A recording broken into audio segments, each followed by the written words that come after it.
फ़हीम साहब ये 35 करोड़ रुपया महाना सेल जनरेट कर रहे हैं और पता नहीं कितने लोगों, कितने हजार लोगों का इन्होंने रिज़्क का जो सिलसिला है वो एक अल्लाह पाक की तरफ से ये एक वसीला बने हुए हैं। देखिए मेरे पास तकरीबन इस टाइम तो खैर बहुत ज़्यादा लोग हैं, तकरीबन कोई 3-4 हज़ार शॉपकीपर्स मेरे साथ ऑन बोर्ड हैं। अब आप उनकी अगर 4-5 लाख रुपए की भी जो है ना महीने की सेल लगाएं तो ये करोड़ों में चली जाती है। तकरीबन 90% अगर लाहौर का माल है ना तो लाहौर ही का कस्टमर उनसे मंगवा रहा है, वापस मंगवा रहा है। तो रिटेल कस्टमर को तो नहीं पता ना। अब देखें मुल्तान से मेरी कुछ फैमिलीज आई पिंडी से माल लेने के लिए, तो मैंने उनको बताया ये तो माल ही वहीं का है, आप यहाँ पे आ गए हो। मुझे याद है कि मेरी अपनी एक सिस्टर इन लॉ है मेरी, मैं उनसे बात कर रहा था कि वो लाहौर से अपनी बेटी की शादी थी तो वो सामान सारा पिंडी से लेने आ गए। तो मैंने कहा ये जिनसे आप माल लेने आए हो ये सारे मेरे दोस्त हैं और मैं इनको जानता हूँ पर्सनली, ये सारा माल लाहौर से लाते हैं। वो कहते हैं कि आपकी बात बिल्कुल ठीक है, लेकिन हमें ये नहीं पता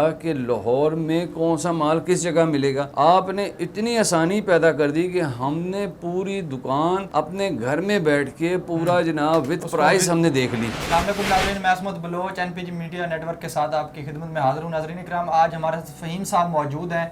फ़हीम साहब की मैं स्टोरी भी इन्हीं की ज़ुबान इन्हीं से सुनते हैं। इससे पहले मैं आपको ये बता दूं कि ये 35 करोड़ रुपया महाना सेल जनरेट कर रहे हैं और पता नहीं कितने लोगों, कितने हज़ार लोगों का इन्होंने रिज़्क का जो सिलसिला है वो एक अल्लाह पाक की तरफ से ये एक वसीला बने हुए हैं। फ़हीम साहब बहुत बहुत शुक्रिया, आपने अपनी गुनों को मसरूफियात में से हमारे लिए टाइम निकाला।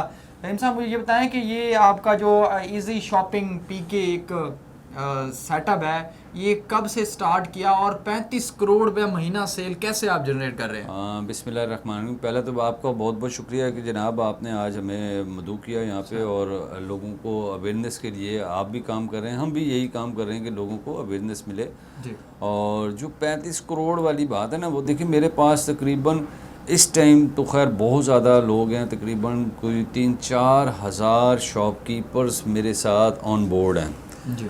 अब आप उनकी अगर 4-5 लाख रुपए की भी जो है ना महीने की सेल लगाएं तो ये करोड़ों में चली जाती है। ठीक हो गया। तो हम उनको ऐसे करते हैं कि जो छोटे ख़ास तौर से दुकानदार हैं, छोटे छोटे जो हमारे दुकानदार हैं, क्योंकि बड़ों के पास तो ऑप्शन बड़ी है, जिनके पास पैसा है तो उनके पास ऑप्शन भी बहुत सारी हैं, उनके पास वसाइल भी बहुत सारे होते हैं, उनके सेल जनरेट करने के भी बड़े तरीक़ेकार होते हैं।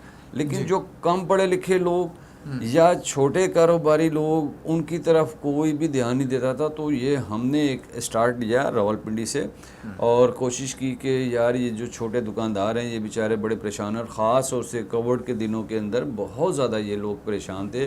दुकानों के बाहर आपको पता है पूरे पाकिस्तान में सारे लॉकडाउन था, दुकानों के बाहर बेचारे बैठे होते थे, कस्टमर आ जाए तो शटर खोलें और उसको थोड़ा सा सामान दे दें तो उनके को रोटी का गुजारा हो जाए।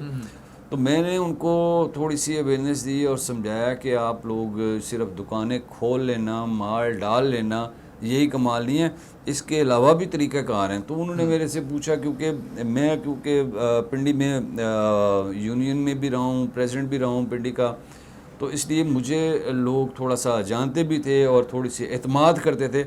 आम तौर पे वैसे जो है ना आपको पता है छोटे कारोबारी जो है ना किसी पे एतमाद नहीं करते, डरते हैं पता नहीं कोई मसला हो जाएगा, फ्रॉड ना हो जाए, ऐसा ना हो जाए, वैसा ना हो जाए। तो जब मेरा फेस सामने आया तो हर बंदे ने वेलकम किया और उनको जब 1-2 लोगों ने शुरू किए काम और माशाल्लाह जब उनको पता लगा कि घंटों के अंदर उनकी दुकानें खाली हो गई, इतने आर्डर जनरेट हुए हैं कि अल्लाह की मेहरबानी से लोगों को अवेयरनेस आई और वो आग की तरह जो है ना वो बात फैलती चली गई शहर के अंदर जी।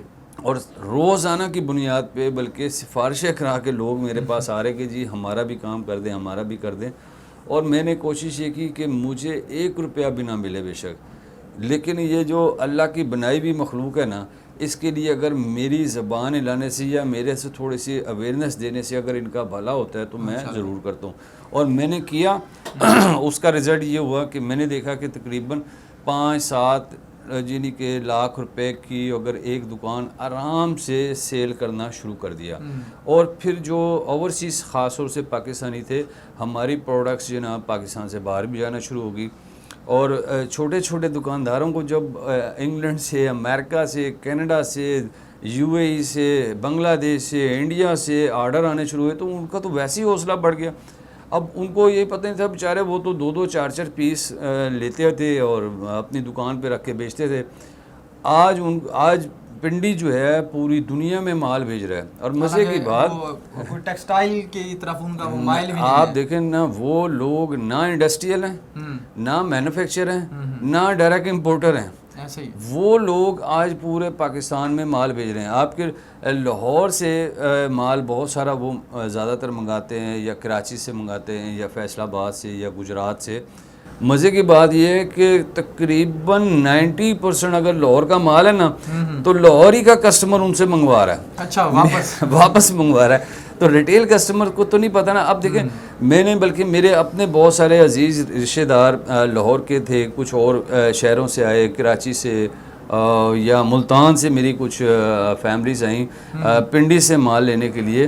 तो मैंने उनको बताया ये तो माल ही वहीं का है, आप यहाँ पे आ गए हो। वो मुझे सेंस नहीं थी, नॉलेज नहीं थी असल प्रॉब्लम ये है, मुझे याद है कि मेरी अपनी एक सिस्टर इन लॉ है मेरी, मैं उनसे बात कर रहा था कि वो लाहौर से अपनी बेटी की शादी थी, तो वो सामान सारा पिंडी से लेने आ गए। तो मैंने कहा ये जिनसे आप माल लेने आए हो ये सारे मेरे दोस्त हैं और मैं इनको जानता हूँ पर्सनली, ये सारा माल लाहौर से लाते हैं। वो कहते कि अब आपकी बात बिल्कुल ठीक है, लेकिन हमें ये नहीं पता कि लाहौर में कौन सा माल किस जगह मिलेगा।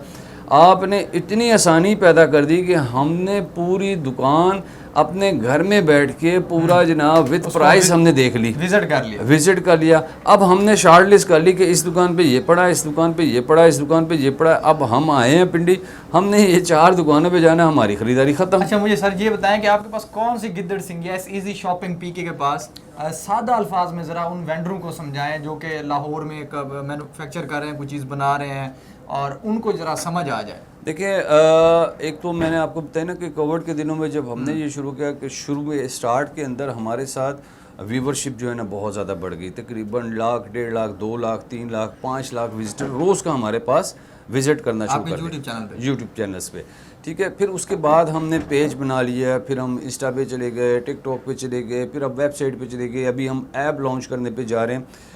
तो उससे क्या हुआ कि हमारा कस्टमर जो अंगेज हुआ, हम रोज़ाना की बुनियाद पे 2, 4, 5, 10 वीडियोस जो है ना रोज़ाना हम डाल रहे हैं। 12-14 तक हम रोज़ाना डाल रहे हैं। अब 12-14 वैरायटी हर घंटे बाद अगर किसी को मिल रही है तो व्यूवर्स जो है ना वो हमारे साथ जुड़ता चला गया, अंगेज हो गया। अब जब अंगेज हो गया, 1.5 लाख 2 लाख बंदा अगर सारी दुनिया से हमें वॉच कर रहा है, तो हम जो भी प्रोडक्ट डालते हैं, तो क्योंकि हमारा अंगेज कस्टमर है और उसको एक एतमाद भी है, क्योंकि हमने इसके लिए एक बैकअप पॉलिसी भी रखी हुई है कि खुदा ना खासा किसी के साथ कोई फ्रॉड हो जाता है, कोई बंदा माल गलत भेज देता है या पैसे लेके भाग जाता है, तक उसको हमने कैसे कवर करना है, उसके लिए भी एक पॉलिसी बनाई हुई है। उसको भी कंप्लेंट सेल एक पूरा मैं चला रहा हूँ और जिसको मैं ख़ुद देखता हूँ। तकरीबन जितने भी हमारे ख़ास तौर से ओवरसीज़ पाकिस्तानी हैं उनके पास तकरीबन मेरा नंबर भी है, मेरा नाम भी है, मैं मिला भी नहीं हूँ। और जिसकी भी कंप्लेन अगर आ जाए, पहले शुरू में ज़्यादा आई थी, लेकिन अब तकरीबन नहीं आती किसी की कंप्लेन, क्योंकि सारे शॉपकीपर्स को भी पता है कि मैं इस मामले में बड़ा स्ट्रिक्ट हूँ। मेरे किसी कस्टमर की अगर मुझे कॉल आ जाए कि भाई फ़लाँ दुकानदार ने हमें जो है ना माल गलत भेजा है, या जो है ना जी पैसे लेके वो गायब हो गया, हमारा फ़ोन नहीं उठा रहा, तो 5 मिनट के अंदर उसको मैं रिज़ल्ट देता हूँ। 6 मिनट नहीं होने देता। मैं उनसे कहता हूँ कि मुझे क्रॉसपॉन्डेंस भेजें और मैं जानूँ और दुकानदार जाने। आपको पैसे चाहिए, मैं पैसे भेजूँगा। और इनके साथ आपने कोई सेटलमेंट, कोई एफिडेविट, कोई इस किस्म का किया हुआ? देखिए, मेरा फेस जो है ना मुझे सारे जानते हैं, मुझे उनको सबको पता है कि मैं कभी ना 2 नंबरी करता हूँ, ना मैं होने देता हूँ किसी के साथ भी। हालांकि शुरू में शॉपकीपर्स तो मुझे कहते हैं कि फ़हीम भाई आप तो हमारे शहर के हैं, ये तो बाहर से कनाडा से कोई आपको कॉल कर रहा है या अमेरिका से कॉल कर रहा है, आप उसकी हिमायत क्यों कर रहे हैं? मैं कह नहीं, आप अगर एक बंदा हमारा बंदा गलत करेगा ना तो सारे हम बदनाम होंगे। उससे क्या हुआ कि ट्रस्ट बिल्डअप हुआ। ट्रस्ट बिल्डअप से क्या हुआ कि लोगों को, जो ख़रीदार थे, उनको आसानी होगी कि हम घर बैठे पूरी दुकान विद प्राइस देख भी सकते हैं और एतमाद के साथ ले भी सकते हैं। हमारे साथ धोखा नहीं हो सकता, हमारे साथ फ्रॉड नहीं हो सकता। कई शुरू में जैसे कंप्लेंट्स आई तो मैंने उनको जब कहा कि जी आपको 5-6 मिनट इंशाल्लाह ताला दुकानदार की कॉल आएगी, तो मुझे कहते कि वो तो 6 दिन हो गए हमारा फ़ोन नहीं उठा रहा, तो कैसे कॉल आएगी, वो कैसे हुआ? मैं कहा जी वो मेरा काम है। तो थोड़ी देर बाद मैं सिर्फ शॉपकीपर्स को ये फ़ोन करता हूँ कि भाईजान आपका ये कंप्लेन आई है, इस क्लाइंट से आपका ये मसला है, इसको सेटल करो। अगर सेटल नहीं करते हो मैं आपको ब्लैकलिस्ट कर दूंगा और जितनी आपकी वीडियोस या जो मेरे पास अपडेट पड़ी है मैं सब उड़ा दूंगा, यहाँ से बंद करूंगा, तो आपका कारोबार बंद हो जाएगा। तो वो फिर उसको जब ये पता लग जाए कि ये मेरे साथ काम हो रहा है, तो वो फौरी तौर पे उस कस्टमर से रब्ते करते हैं और उससे माफ़िया मांगते हैं। और उसको मेरा फिर असूल ये है, मैं कहता हूँ जब तक वो कस्टमर मुझे कॉल नहीं करता ना कि जी मैं मुतमईन हो गई हूँ, तब तक मैं नहीं छोड़ता उसको। तो फिर वो कंप्लेन अपनी वापस के लिए उसकी मिन्नतें करता है कस्टमर की, उधर से कॉल बैक आती फिर है वो मुझे कॉल आती है। कस्टमर जब मुझे कहता है कि जी मैं मुतमईन हूँ, और बल्कि कस्टमर कई दफ़ा कहते हैं कि भाईजान आपने ऐसा क्या किया कि वो रो रहा है और माफिया मांग रहा है मेरे से। तो वो कहता है कि जी माल भी रखो, मैं पैसे भी भेजता हूँ आपको। तो ये एक जो चीज़ है ना, देखिए बैकअप बड़ा ज़रूरी है, एतमाद जो है ना, क्योंकि देखिए ये काम मैंने जो शुरू किया ना, ये नामुमकिन काम था। बड़े लोग नहीं मानते इस चीज़ को, अभी भी नहीं मानते लोग जो बाहर बैठे हुए ना, वो ये समझते हैं कि यार ये कैसे मुमकिन है कि ये अनपढ़ जाहिल लोग या बिल्कुल जो मिडिल पास हैं, मैट्रिक पास हैं, जो बेचारे लिख पढ़ नहीं सकते, जो अपना नाम नहीं लिख सकते, अपनी साइन नहीं कर सकते, वो कैसे डिजिटल बिजनेस के अंदर घुस सकते हैं। तो ये हमने साबित करके बताया कि डिजिटल बिजनेस में देखिए बात ये है कि जो लिख पढ़ नहीं सकता, इतनी आसानियाँ यार, व्हाट्सएप है ना, बोल तो सकते हैं ना, सारे जितने भी शॉपकीपर हैं अगर लिख पढ़ नहीं सकते बोल तो सकते हैं। मैंने क्या किया, व्हाट्सअप नंबर उनका चला दिया ना। मैंने कहा यार आप बोल तो सकते हो ना, जो भी आपको कस्टमर कॉल करेगा आपके व्हाट्सअप पे करेगा, व्हाट्सअप पे आप जो है ना जी, जो उसको चीज़ चाहिए वो स्क्रीनशॉट लेके आपको भेजेगा कि मुझे भाईजान ये चीज़ चाहिए। तो क्या होता है कि जिस टाइम वो आर्डर आता है तो वो उससे बात कर लेता है, बात करने के बाद उसको जो चीज़ चाहिए होती है वो उसको सप्लाई देता है। आप जिस वेंडर के साथ काम करते हैं तो पॉलिसी क्या है वेंडर के साथ या छोटे दुकानदारों के साथ, आपकी पॉलिसी क्या काम करने की? आप उनकी वीडियोस जाके बनाते हैं, उनकी एडवर्टाइजमेंट करते हैं? हमारी पूरी टीम है इस टाइम, जो हमने बल्कि 2-3 सहूलतें हमने दी हुई है। एक तो हमने ऑफिस के अंदर अपना एक स्टूडियो बनाया हुआ है, जिसके पास शॉप नहीं भी है ना, वो हमारे स्टूडियो में आते हैं। स्टूडियो में वहीं पे उसकी प्रोडक्ट की शूट होती है। शूटिंग के बाद वहीं पे हमने एडिटिंग वाले बिठाए हुए हैं, वो एडिटिंग भी करते हैं उसकी वीडियोस की। जहाँ पे थंबनेल डालना हो तो वो उसकी ग्राफिक वाले भी लड़के डिज़ाइनर भी हमारे पास बैठे हुए हैं। फिर उसके बाद जो सोशल मीडिया मार्केटिंग की टीम है, टारगेट मार्केट वाली, वो उसमें आर्डर जनरेट करती है। और उसके बाद हमने सारे पार्सल्स जितने भी बड़ी कंपनी हैं, लॉजिस्टिक वाली, TCS हो गया, M&P हो गया, लैपर्ट हो गया, उनको सबको हमने ऑन बोर्ड दिया, उसके भी काउंटर वहीं पे खोल दिए।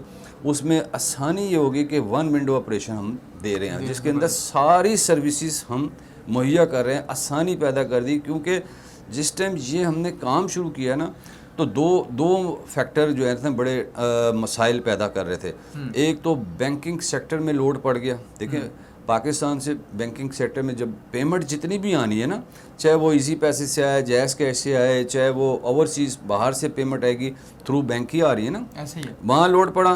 दूसरा लोड पड़ गया जो ये लॉजिस्टिक कंपनियां थी जितनी भी, उनके पास रोज़ाना पार्सलों की शक्ल में लोगों की लाइनें लगना शुरू हो गई।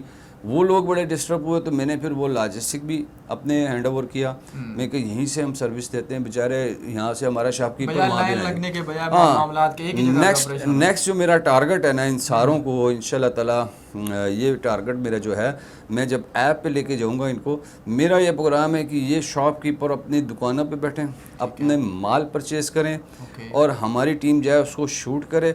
शूट करने के बाद उसके जितने भी पार्सल जनरेट होते हैं, वो पार्सल भी हम आगे मैंने कार्गो सर्विसेज से सबसे बात की है कि हाँ उन्हीं का राइडर उन्हीं की शॉप से वो पार्सल पिक करेगा और जो उनकी पेमेंट होगी कैश ऑन डिलीवरी वाली, वो उनके अकाउंट में ठग करके ट्रांसफ़र होगी। अच्छा, इस सब में आप क्या चार्ज करते हैं? आप जाहिर सी बात है टीम भी भेजते हैं, एडिटिंग भी करवाते हैं, इतना सारा चीज़ों को मैनेज भी करते हैं, तो आप ये किस मद में चार्ज करते हैं? देखिए हमारे मुख्तलिफ देखिए बात ये ना, मेरा जो मॉडल है ना, वो मॉडल आप ये समझ लें। देखिए यूट्यूब को आप सारा दिन आप खेलते रहें, उसमें गाने सुन रहे हैं, एंटरटेनमेंट ले रहे हैं, हर चीज़ कर रहे हैं, वो आपसे कुछ चार्ज तो नहीं कर रहा ना आम पब्लिक से। व्हाट्सअप है, आप जो मर्ज़ी उस पर खेलें कूदें, जो मर्ज़ी पिक्चरें भेज रहे हैं, वीडियो भेज रहे हैं, आपस में गपशप लगा रहे हैं, लेकिन व्हाट्सअप आपसे कोई चार्ज नहीं लेता ना। इसी तरह फेसबुक है, वो आपसे कोई चार्ज नहीं लेता। सबके सोर्स ऑफ इनकम अलहदा होते हैं। हम कहते हैं कि सोर्स ऑफ इनकम हमारा ऐसा हो कि हमारे ये गरीब लोगों पे ना पड़े। हम जो है ना, हमने सोर्स ऑफ इनकम इसके लिए अलहदा हमने बनाए हुए हैं।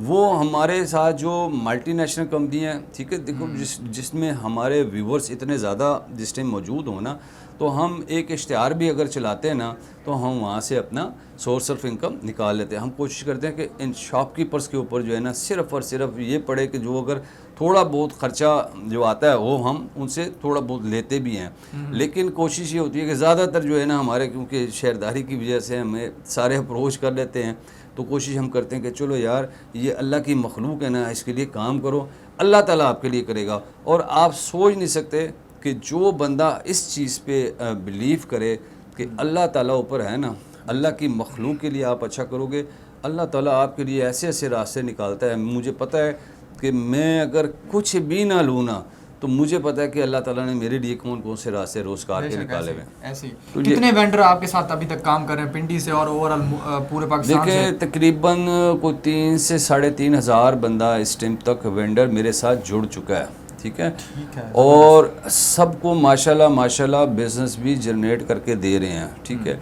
अब इसके बाद जब हमने अपनी इसको मज़ीद एक्सटेंड किया, हम यूट्यूब से ज़रा बाहर निकले हैं और भी हमने सारी चीज़ों को जब इन्वॉल्व किया है, तो ला मौला हमारा काम भी बढ़ा, हमारी टीम भी बढ़ी, ठीक है। इसमें हमने बिज़नेस पैकेजेस भी अलहदा किए, ठीक है। और मुख्तलिफ हमने पैकेज बनाए कि जो बंदा जितना काम करना चाहता है, जिस तरीके से करना चाहता है, वो हमारे साथ आए, इंशाल्लाह ताला उसका हम माल बेच के भी दिखाएंगे। लेकिन अब ये डिपेंड करता है, वो कहते हैं ना जितना गुड़ डालो उतना मीठा होता है। अब वो उसके ऊपर अगर ख़र्चा करने वाली कोई पार्टी है, अब छोटे दुकानदार बेचारे नहीं कर सकते, लेकिन हम कोशिश करते हैं कि उनको, अगर कोई इन्वेस्टर आ जाए आपके पास, बिलफर्ज एक इन्वेस्टर है, वो कहता है मैं 50 लाख रुपया मेरे पास पड़ा है, फ़हीम साहब मैंने काम शुरू करना है, मुझे बताएं और जो प्रोडक्ट आप सेल करवा सकते हैं मेरी, लिख के दे दें, ये मैं काम करने के लिए, ये ले 50 ये मैं काम करने के लिए। नहीं देखें मैं खुद क्योंकि 35-40 साल हो गए बिज़नेस में हूँ। बिज़नेस के अंदर हमने खुद बड़ी दफ़ा मारे खाई हैं। हमारी सामने की जनाब ये चीज़ यहाँ से लानी है और यहाँ रखनी है और ये ठक करके बिक जानी है, बिक रही होंगी। लेकिन जिस टाइम हम किसी को कहेंगे ना, अल्लाह ना करे, उस टाइम कोई हालात ऐसे बन जाते हैं। तस्वीर के हमेशा दोनों रुख देखे जाए। मैं कभी भी किसी को सुनहरी ख्वाब नहीं दिखाता। मैं कहता हूँ मैं कोशिश कर सकता हूँ, मैं अच्छी गाइडलाइन ज़रूर दे सकता हूँ, लेकिन नसीब आपका अपना है। कई दफ़ा ऐसा होता है कि बड़ी अच्छी प्रोडक्ट्स होती हैं, बड़ा अच्छा माल होता है, डिमांड भी होती है, लेकिन जिस टाइम आपने मंडी में रखी उड़ गई, नहीं बिकती, उस टाइम फिर वो बंदा, मैं किसी की बदवाएं लूँ, मैं नहीं करता ऐसा, मैं कभी भी नहीं ऐसा करता। मैं एडवाइस ज़रूर देता हूँ, मैं गाइडलाइन बेहतरीन दे सकता हूँ, और जो मैं दे सकता हूँ वो शायद कोई भी ना दे सके मुझे, क्योंकि थोड़ा सा दुनिया का भी पता है। दुनिया के अंदर जितने भी ममालिक हैं, जहाँ बिजनेसेस हो रहे हैं, मैं तकरीबन सारे मुल्कों में मैं ख़ुद भी रह के आया हूँ। बहुत सारे ममालिक में मेरी कंपनियाँ भी हैं। मैंने ख़ुद कई, अभी तो बल्कि 4-5 साल से मैं यहीं पे हूँ, यहीं से बैठ के मैं सारे ऑनलाइन ही ऑपरेट कर रहा हूँ। बहुत सारे मैं काम यहाँ से भी बैठ के कर रहा हूँ, ठीक है। मेरा अपना सोर्स ऑफ इनकम और भी, यानी कि मेरा ऑनलाइन का अलहदा से काम है। एक मुल्क से मैं माल उठाता हूँ, दूसरे मुल्क में बेचता हूँ, कंटेनरों के हिसाब से बेचता हूँ। अभी भी मैं वो कर रहा हूँ, लेकिन वो थोड़ा सा तवज्जो ज़रा कम हुई भी है। इस तरफ मेरी ज़्यादा तवज्जो है कि कोशिश ये है कि अपने पाकिस्तानियों को इस काबिल बनाएं कि वो अपने पैरों पे खड़े हों और वो किसी के मोहताज ना बने। और दूसरी बात, मैं एक और बात बता दूं यहाँ पे, ये मैं अपने आपके व्यूवर से भी ये सबसे मैं कहूँगा कि ये चीज़ें, ये बहाने छोड़ दें कि यार काम वो जी हुकूमत फ़लाँ काम करेगी तो तब होगा, ये डॉलर नीचे आएगा तो फिर काम होगा, इंपोर्ट हमारी जब तक खुलेगी नहीं तब तक काम नहीं होना। और अपने आप को ये हम तसल्ली दे के बैठ जाते हैं। मैं ये कहता हूँ कि अगर जो बंदा काम वाला हो ना, उसको बंद गली में खड़ा कर दो, वहीं से वो रास्ता बनाता है। मतलब इंपोर्ट का एक्सपोर्ट का कोई चक्कर ही नहीं है, कुछ चक्कर नहीं है। मेरे बहुत सारे ऐसे दोस्त जानने वाले हैं जो चाइना से माल लेके आते थे कंटेनरों के हिसाब से। अब वो मुझे खुद बताते थे कि हम यहाँ से पैसे लेके गए, महीना हमें लगता था ख़रीदारी करते हुए, माल इकट्ठा करते हुए महीना वहाँ लग गया, पैसे हमने दे दिए एडवांस में, फिर उसके बाद कंटेनर पहुँचते हुए महीना 1.5 महीना लगता था। तो ये प्रोसीजर तो था ना, यहाँ तक माल पहुँचने में 3 महीने लगते थे, फिर महीना एक लगता था उनको माल भेजने में। 3 से 4 महीने में वो रिकवर होते थे उनके पास पैसे, फिर वो दोबारा चाइना जाते थे। अब बात ये, उन लोगों को मैंने समझाया कि आपको आदत बन गई है कि वहाँ से फिनिश माल उठाना और यहाँ आसानी के साथ भेज देना और 4 पैसे कमाना और फिर आप जाके चले। तो मैं चाइना को बड़े अच्छे तरीके से जानता हूँ, मुख्तलिफ शहरों में मेरा विज़िट है, मैं बहुत सारी फैक्ट्रियों का विज़िट किया हुआ है। वो कचरे से चीज़ें बनाते हैं, मिट्टी से चीज़ें बनाते हैं और हम लोग डॉलर दे के उनको ले आते हैं। मैंने इनको समझाया कि आप लोग इस पे काम करो कि आप खुद प्रोडक्ट बनाना शुरू करो। कुछ मेरे दोस्त है जो डेकोरेशन का काम करते थे, फर्नीचर का काम करते थे, मैंने उनको कहा, मैंने कहा यार ये यहाँ पे तैयार करके चेक करो आप कितने की बनती है। उन्होंने कुछ चीज़ें तैयार की, आज वो बताते हैं जो हम चीज़ 50,000 रुपये की हमें यहाँ पे पहुँचती थी पाकिस्तान में, ड्यूटियाँ शिफ्टियाँ खर्चे डालने के बाद, वही चीज़ हम 10-12 हज़ार रुपये की पाकिस्तान में तैयार करा रहे हैं। और उन्होंने फिर किया, आज उनकी उलट काम हो गया। पहले वो एडवांस लेके जाते थे चाइना और वहाँ पे इंतज़ार करते थे प्रोडक्ट कब बनेगी और वो इकट्ठी करते थे और फिर यहाँ तक लेके आते थे, कंटेनर में लाना, सारा कुछ, सारे पैसे एडवांस।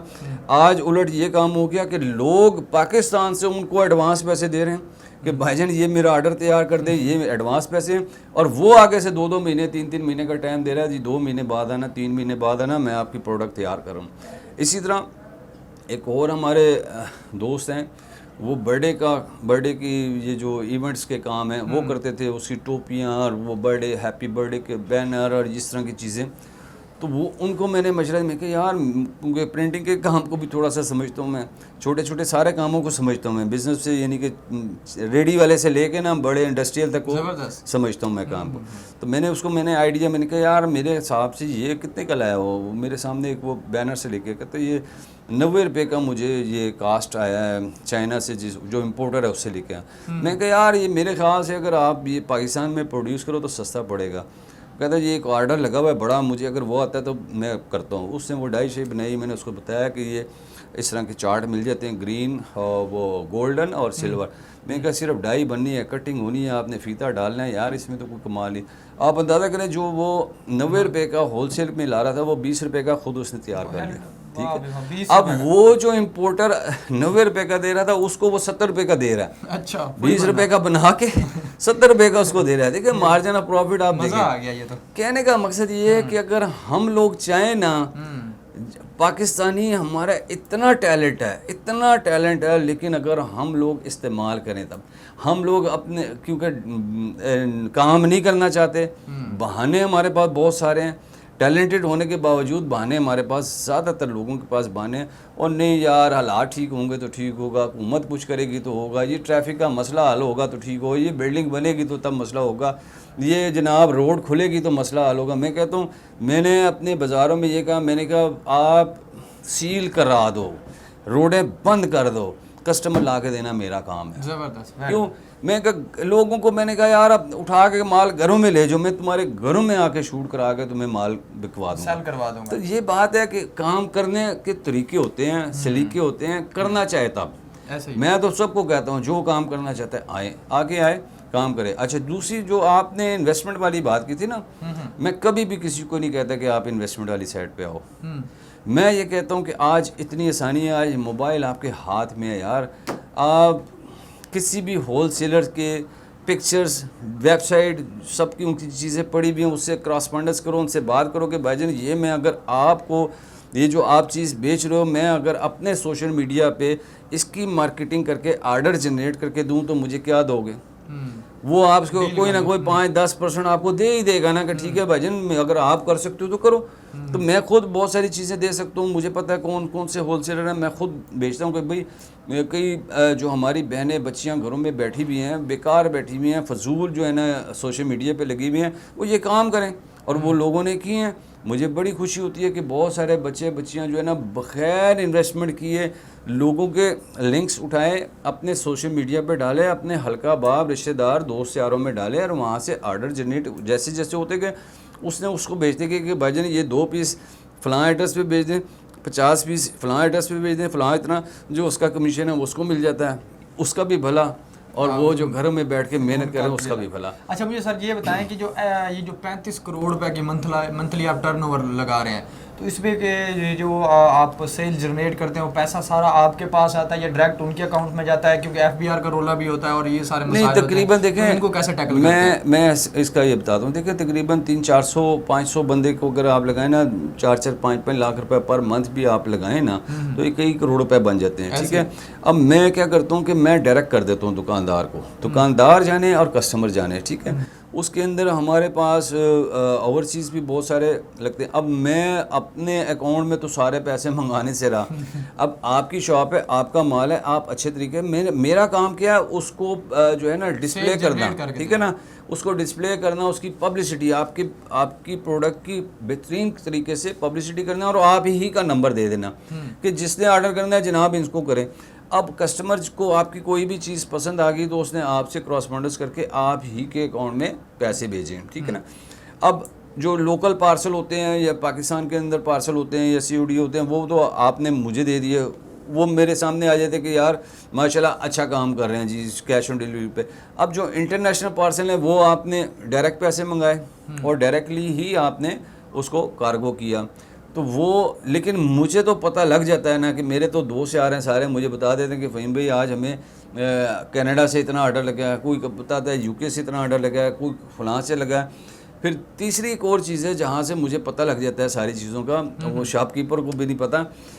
जब भी मैं कोई नए वेंडर की वीडियो लगाता हूँ या उसको अपडेट देता हूँ ना, तो कस्टमर जो UK में बैठा है या कनाडा में बैठा है या इंडिया में बैठा है या कहीं पे भी दुनिया में बैठा हुआ ना, वो सबसे पहले मुझे कॉल करेगा कि फ़हीम भाई ये बंदा ठीक है नहीं है, हम इससे माल लें या ना लें। तो वो मैं उनको ओके करता हूँ कि हमारे चैनल पे और ख़ास तौर से हमारे पिंडी शहर का आप करें, आंखें बंद करके लें, कोई मसला हुआ फिर मुझे बताएं।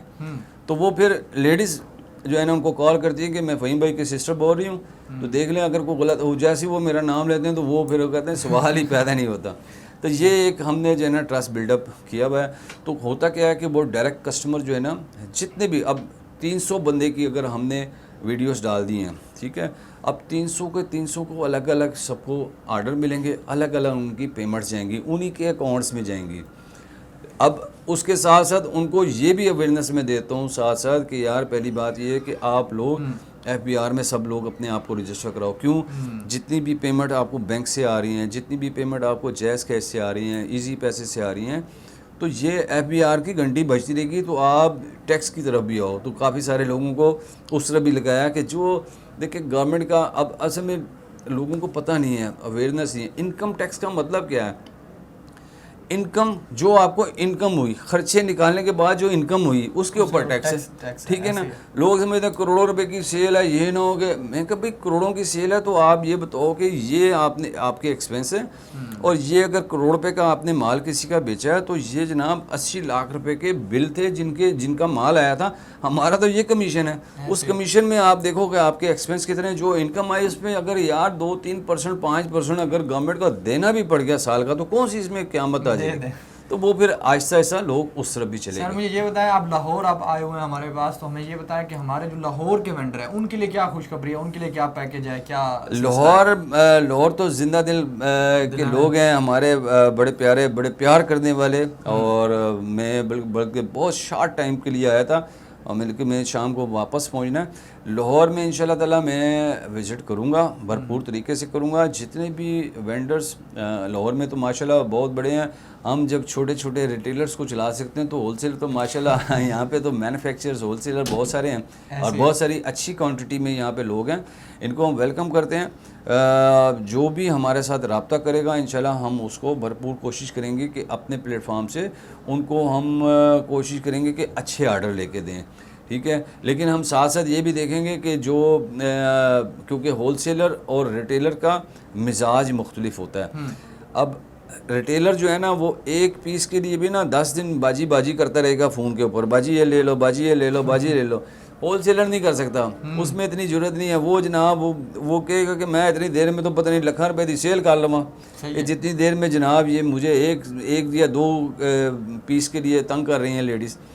तो देखिए पिंडी के लोग, इनका मुझे बहुत सारे लोगों ने लाहौर से भी रब्ता किया था कि जी आप हमारे साथ काम करें। तो मैं कि यार आप पिंडी में माल दे रहे हो? कहते हैं हाँ दे रहे हैं। तो मैंने कहा उनको बेचने दो यार, उनका भी रोज़गार लगा हुआ है, आपका भी लगा हुआ है, वो उनकी फील्ड है, ये आपकी फील्ड नहीं है। तो लेकिन जो भी हमारे साथ फिर भी करना चाहते हैं वो हम हाजिर हैं, हर तरीके से हम सपोर्ट करेंगे। लाहौर क्या हम कहते हैं, पाकिस्तान का कोई भी बंदा ना, जहाँ पे भी कोई भी बैठा हुआ है। बंदा पाकिस्तान से हो तो फ़हीम साहब से रब्ता कर और सकता है। दूसरी चीज़ ये कि ख़ास तौर से वो लोग जो परेशान हैं, वो परेशान लोग जिनका कारोबार नहीं है, रोज़गार नहीं है, परेशान हैं, वो जो गाइडलाइन हम दे सकेंगे इंशाल्लाह ताला वो देंगे। हमारी ज़बान हिलाने से अगर किसी का भला होता है ना, तो बस हमें सिर्फ उसके बदले में दुआएं चाहिए होंगी। हम कहेंगे कि हमारे लिए दुआ कर देना। ज़बरदस्त, बहुत शुक्रिया फ़हीम भाई, बहुत मेहरबानी, मैं बहुत हमारे जो जितने भी व्यूअर्स हैं, अगर आप लोगों को इस किस्म के कोई मसाइल दरपेश हैं, जो वेंडर हजरात हैं, तो वो फ़हीम भाई का नंबर हमारी स्क्रीन पे चल रहा होगा, तो आप फ़हीम भाई से डायरेक्ट रब्ता कर सकते हैं। और इनके जो वेबसाइट है वो ईजी शॉपिंग पीके है, ये उनके फाउंडर हैं और बड़ा ज़बरदस्त काम कर रहे हैं। और अगर आप भी अपने कारोबार को बढ़ाना चाहते हैं, कोई अच्छे आइडियाज़ हैं, कोई अच्छी प्रोडक्ट्स हैं, तो फ़हीम भाई से आप बिला झिझक रब्ता कर सकते हैं।